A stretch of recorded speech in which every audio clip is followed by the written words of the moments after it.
Coucou, c'est Princesse Périnée. Bienvenue sur cette nouvelle vidéo dans ma chaîne YouTube. Et aujourd'hui, j'ai l'honneur d'accueillir Nevin. Bonjour à tous. Donc pour ceux qui ne me connaissent pas, je m'appelle Nevin Barnett. Je suis ingénieur de formation et actuellement je suis coach en ligne et je co-dirige avec mon meilleur ami et associé Antoine Fonbonne la formation Bayesian France qui s'adresse aux coachs sportifs ou aux personnes qui désirent développer leurs connaissances en sciences de l'entraînement et de la nutrition. Et ouais, ça déconne pas chez Princesse Périnée, on prend les meilleurs. Aujourd'hui, on va parler d'un thème tout particulier, c'est le stomach vacuum. Qu'est-ce que c'est exactement ? Parce que du coup, on y met tout et n'importe quoi dans le stomach C'est vacuum, vrai. on est d'accord. Alors, je crois qu'à l'origine, ça vient du yoga, je crois. Je me Sur rappelle ça, on plus est du, d'accord. je me rappelle plus du nom exact Alors en moi, je yoga vais parce te le qu'il y a dire, différents c'est styles. Uddiyana Bandha. C'est pour ça. faire travailler le ça. bandha Uddiyana, donc Uddiyana Bandha. Donc, en gros, c'est un entraînement du muscle transverse abdominis, qui, pour ceux qui ne le savent pas, c'est un muscle qu'on voit pas forcément en fait parce qu'il se retrouve derrière les abdominaux que vous voyez et que vous connaissez. Et en fait, le vacuum, ou le nom associé en Uddiyana indien Bandha. venant du yoga, c'est une technique pour muscler justement ce muscle en faisant des contractions, soit en isométrie, soit plus on est avancé et plus on arrive à le contrôler. C'est pas forcément évident d'ailleurs au début. Non, c'est même un peu compliqué. Donc voilà, c'est quelque chose que moi j'implémente à l'origine pour le côté esthétique parce que en bodybuilding, quand on pose, il y a certaines poses qui demandent justement de réaliser un vacuum où vous allez rentrer votre ventre et en fait affiner votre taille. Mais c'est très utile, comme on va en parler aujourd'hui, en termes de santé, en termes de proprioception et de contrôle de la cage thoracique et de ses organes, etc. Ouais. Donc en fait, le transverse, pour vous faire un rappel anatomique rapide, comme disait Nevin, c'est celui qui est dessous. C'est pas les tablettes de chocolat, non. C'est pas les grains droits. C'est la taille fine, au contraire. Vous allez voir quand on va vous le montrer tout à l'heure, parce que oui, on va vous le montrer. On a la taille qui se réduit vraiment de diamètre. Je l'utilise beaucoup en rééducation. Ça a été popularisé par Marcel Gaufriès sur la technique de la gymnastique abdominale hypopressive. Il reprend le stomach vacuum, on dit Uddiyana Bandha, mais il le travaille avec des poses particulières, donc il y a un gros travail postural, et avec un rythme particulier, c'est-à-dire qu'on est censé faire toutes les postures avec une apnée tenue 25 secondes, et on fait toutes les postures avec 3 fois 25 secondes d'apnée. Ok, d'accord. Donc c'est très très difficile à gérer. Moi j'ai été formée à cette technique, mais je l'adapte. Si Marcel Gaufrier me voit, je vais me faire flageller, mais je l'adapte totalement pour mes patientes parce que pour le coup, c'est considéré comme une très bonne technique en postpartum pour travailler le périnée sans mettre de poids dessus. Et pour les puristes, quand vous faites une fausse inspiration, c'est quand même bien, en plus de travailler les transverses, d'aller ajouter un travail des grands droits parce qu'en postpartum immédiat, vous avez un diastasis naturel et que les transverses, quand ils se contractent, il aurait tendance à étirer la ligne blanche. On s'adresse à la fois aux coachs sportifs, à la fois aux kinés et à la fois aux gens qui ont juste envie d'en savoir un peu plus, donc on ne va pas faire un cours théorique, mais comme ça, vous avez la petite notion et la petite subtilité sur à quoi ça sert exactement. De toute façon, c'est un exercice qui s'adresse un peu à tout le monde, hein. C'est pas réservé à un certain type d'individu. Je pense que c'est quelque chose d'important à travailler. Moi, tout l'intérêt que je retrouve dans le vacuum ou dans le Uddiyana Bandha, en fait, il y en a deux. Il y a un, étirer le diaphragme. C'est ce qui est utilisé d'ailleurs en apnée. Les apnéistes l'utilisent pour ça. Ouais. C'est utilisé par les apnéistes pour étirer le diaphragme et je m'en sers moi en rééducation posturale, avec des gens qui sont un petit peu fermés, qui ont du mal. On a beau essayer de leur travailler les dorsaux, ça s'ouvre jamais. Et en fait, en travaillant cette fausse inspi, ça étire vachement le diaphragme et les pliés du diaphragme d'ailleurs, ça tire dans le dos. Et la deuxième... Tu le sens bien, tu le sens bien sous les omoplates. C'est ça, à l'intérieur, tu sens, ça fait un peu bizarre au début. Scapula, nouvelle nomenclature. Exactement. J'ai déjà appris ça il y a 10-12 ans, donc je pense qu'il va falloir qu'on s'y mette. Et le deuxième intérêt, moi, que je trouve, c'est la contraction réflexe du transverse. Un, parce que ça permet de travailler le transverse en course courte, donc cet effet un peu taille de guêpe. Et deux, pour l'effet vacuum, donc moi je m'en sers beaucoup pour remonter les organes dans le cadre d'un prolapsus, donc d'une descente d'organes.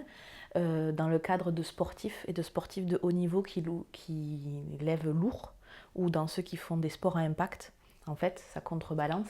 Et en fait, on voit de tout. C'est vrai qu'il y a des gens qui, très jeunes et très vite, ont un engagement du transverse qui est nickel.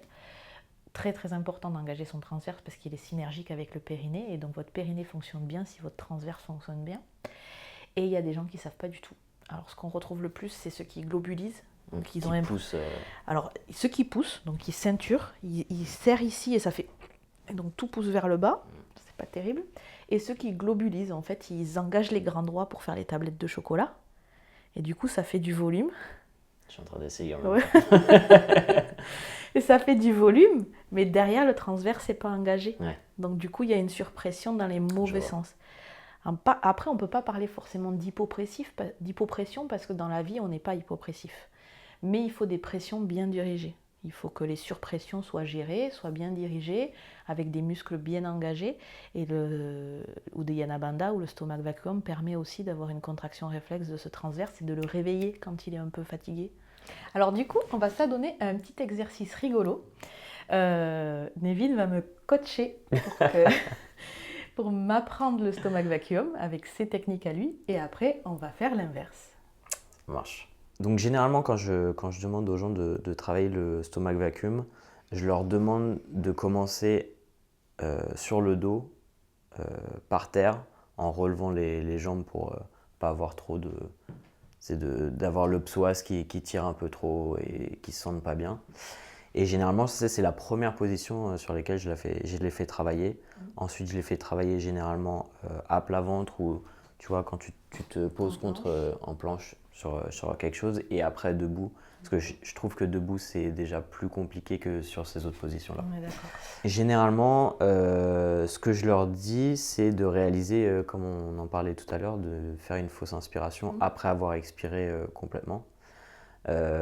Souvent, les gens, ils essayent de faire un vacuum sans bloquer leur respiration et ils n'y arrivent pas. Donc, ils rentrent le ventre et ils font « ouais, c'est bien là ». Et si tu es en train de me parler, c'est que tu n'es pas en train de faire un vacuum.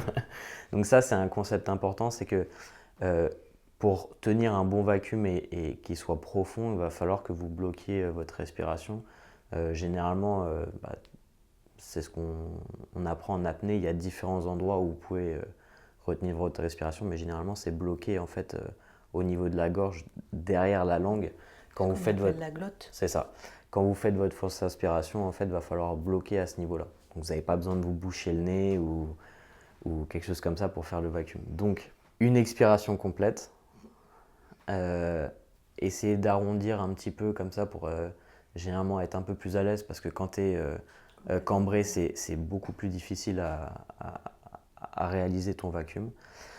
Donc, tu peux être un petit peu comme ça et faire une expiration complète et ensuite essayer de faire une fausse inspiration, c'est-à-dire respirer sans respirer. Donc, vous allez sentir le transverse se contracter et vraiment essayer de ramener, en fait, comme si vous vouliez ramener tous vos organes derrière ses poumons, en fait. Donc, avec une contraction active du transverse. C'est ça. Ok.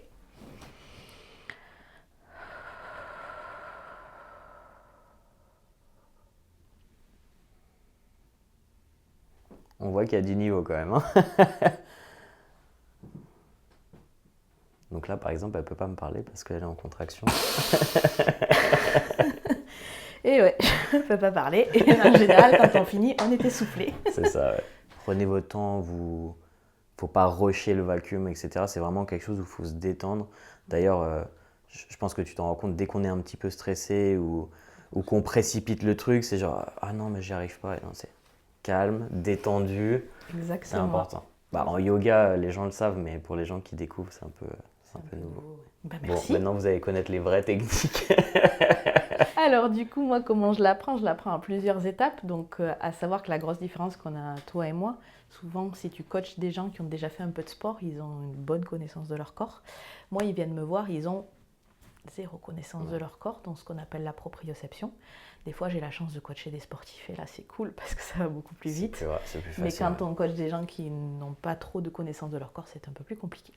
Donc, la première des choses que j'apprends à faire, c'est à respirer en fait. Okay. Avant même avec le ventre. Et avec les côtes. Ouais.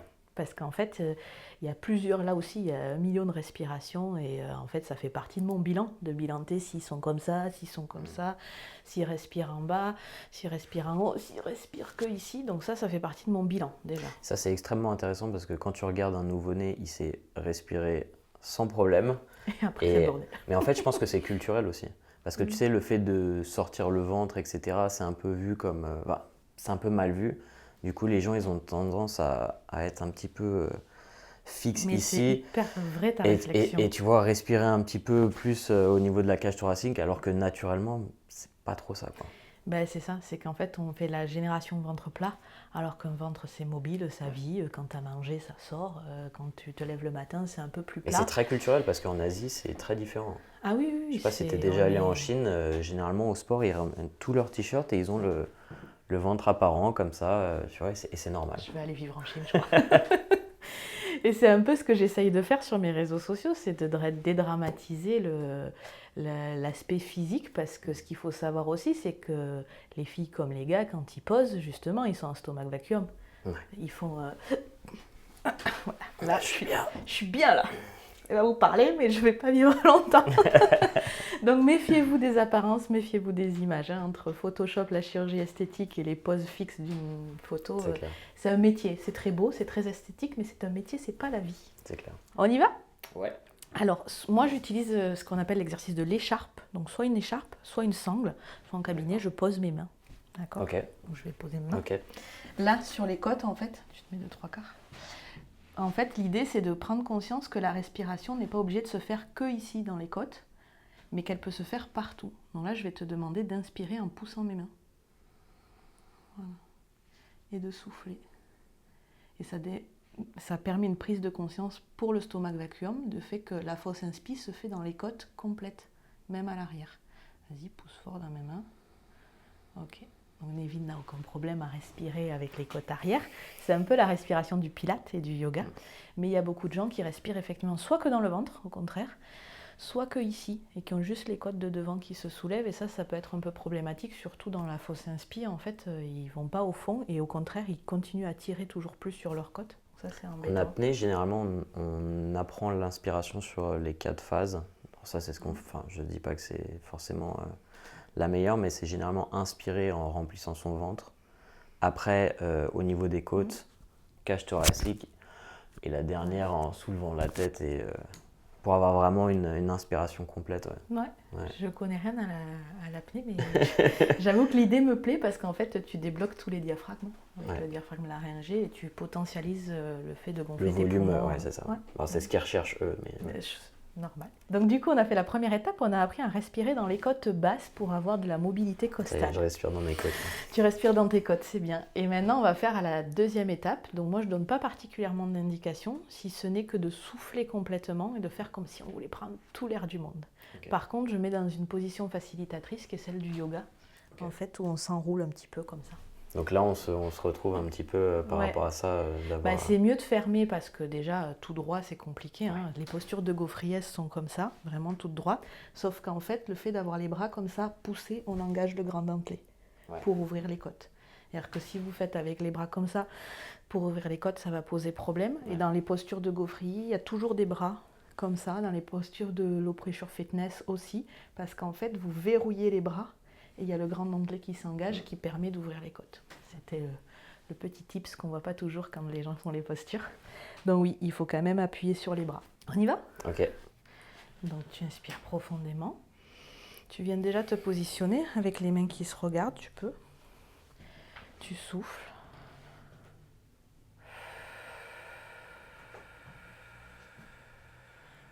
Et là, quand tu as fini d'expirer, tu bloques ta respiration et tu viens prendre tout l'air du monde dans tes côtes arrière, sans forcément te redresser.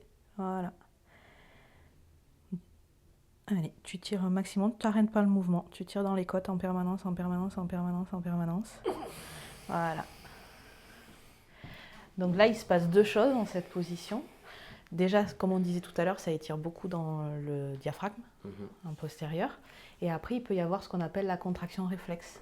C'est vrai que tu vois là, en respirant consciemment, enfin en inspirant consciemment avec le fait d'ouvrir les côtes, j'ai senti mon diaphragme s'étirer beaucoup plus que C'est ça. Ouais. Moi, je donne la consigne qu'on ne doit pas arrêter de respirer, en fait. On ne doit pas arrêter de faire la fausse inspi. Pas de respirer puisqu'on ne respire pas, mais on ne doit jamais arrêter la fausse inspi. Parce que comme ça, il y a un étirement permanent du diaphragme, mais aussi de tous les intercostaux et de tous les spinaux. Et c'est hyper intéressant comme exercice d'assouplissement du dos. Nous, on arrive à le faire. Donc, vous voyez notre ventre qui rentre très très fort. Mais au début, votre ventre ne va pas trop rentrer. Et si vous vous arrêtez dans ce mouvement-là, vous n'aurez pas un vrai stomac vacuum. Vous aurez un début de quelque chose. Et ce qu'on veut vraiment, c'est une contraction réflexe. Vraiment aller chercher une contraction maximale pour gagner en force du transverse et pour avoir tous les organes qui remontent, quoi. Ça, c'est extrêmement vrai. Plus vous allez le faire et plus ça va être profond. Là, mon stomach vacuum, pour le coup, il n'est pas très profond parce que j'ai une blessure au niveau du grand dentelé. D'accord. Donc, ça fait à peu près 3-4 semaines que je ne le travaille pas du tout. Okay. Et je vois, ce matin, j'en ai fait un petit peu et je voyais que pas aussi profond que d'habitude. Donc, plus vous allez le travailler, plus vous allez le contrôler et plus ça va être profond. Ouais. Après, moi, ce que j'aime beaucoup aussi, c'est la contraction réflexe du transverse. Déjà, pour ceux qui n'ont pas de transverse, qui ne sachent pas l'engager normalement à l'expiration, ça le réveille vraiment. Et ça fait aussi, plus il y aura un vacuum fort, plus il y aura un appel d'air, donc un drainage. Moi, je m'en sers pour ceux qui ont les jambes lourdes, pour les périodes de règles et d'ovulation, chez les femmes qui ont un petit bassin vraiment congestionné, etc. Donc à mettre en début d'entraînement pour celles qui veulent essayer de s'entraîner même pendant ces phases-là, un peu délicates, puisqu'au niveau hormonal, c'est un peu tout chamboulé. Donc là, c'est super intéressant, mais du coup, il faut vraiment aller à fond et avoir une contraction réflexe qui peut arriver tard. Donc même sur moi qui suis habituée, elle arrive assez tard. Je ne sais pas quand toi, elle arrive, la contraction réflexe. Ça dépend. Ouais, ça dépend de ton humeur et de ton état aussi. Ouais. Ça dépend vachement de ça. Il faudrait que je me concentre pour y faire un peu plus attention. Ouais. On en refait un tous les deux ensemble ? Ouais, carrément.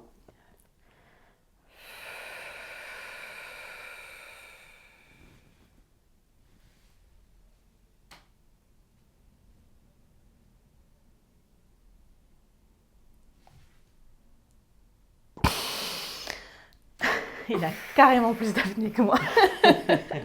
Bon, ben merci Ménévine d'être venue, d'avoir participé à cette vidéo. C'est une vidéo qu'on voulait vous proposer depuis très longtemps. On a enfin trouvé le temps de se retrouver et de la filmer. J'espère que ça vous aura plu. N'hésitez pas à vous abonner, à mettre un petit pouce bleu, à appuyer sur la cloche de notification si vous voulez voir d'autres vidéos de ce style. Je vous dis à bientôt et j'espère vous revoir très vite pour de nouvelles vidéos.